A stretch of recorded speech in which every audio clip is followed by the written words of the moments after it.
Hey guys, it's your friendly neighborhood reviewer with inToit Reviews. Today we're going to be talking about the Jamo S803. So let's get into it.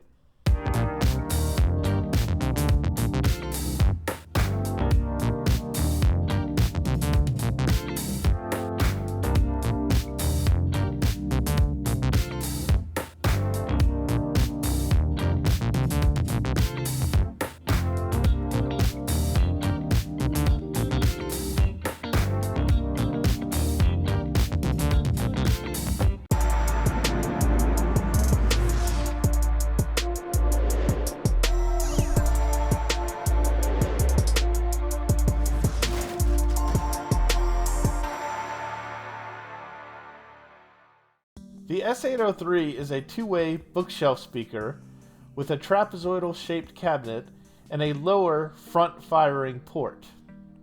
In addition to the cabinet, the port has an interesting shape to it as well, as it is rather long and wide, shaped almost like a mailbox slit.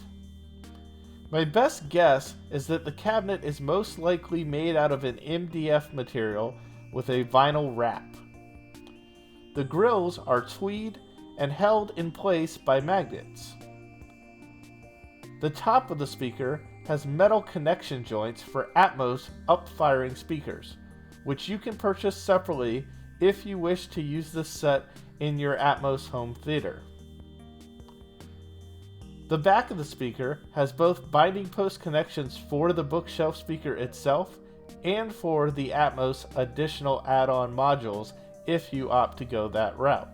This review will mostly focus on evaluating this speaker from a two-channel musical perspective, but I will also briefly touch on home theater at the end.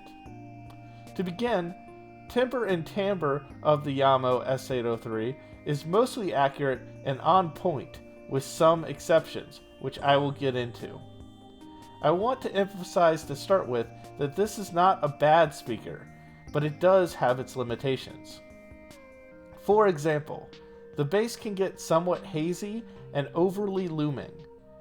At times, this gives the speaker the illusion of some added warmth, which can be welcoming every now and then, but at other times, the bass could be described as dull and overly punchy. Personally, I think thuddy would be the best description. Treble is forward with some mild aggression to it, as are most of the vocals.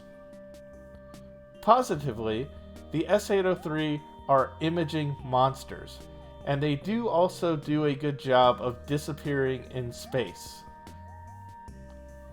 The tweeter projects sound forward not only in a lively manner, but also in a crisp fashion, slowly and effortlessly. Sonics seem to float in the air at times. They almost remind me of dynamic versions of electrostatic speakers, say something like a Martin Logan electrostat, in a bookshelf package, however. High-end details do really sparkle, and this is why I think I was really impressed with this speaker at first. However, over time, the thin, weak, recessed mid-range became apparent, especially in the lower mid-range.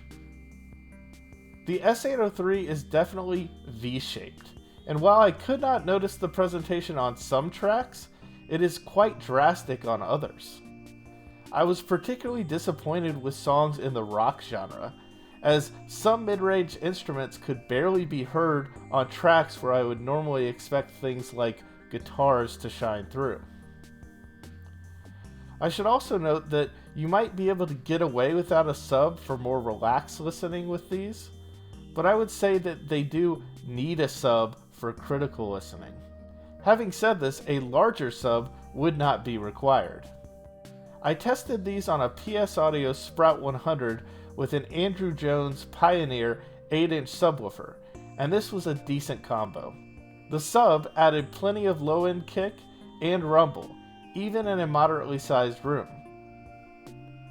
I also hooked these up to a 5.1 system.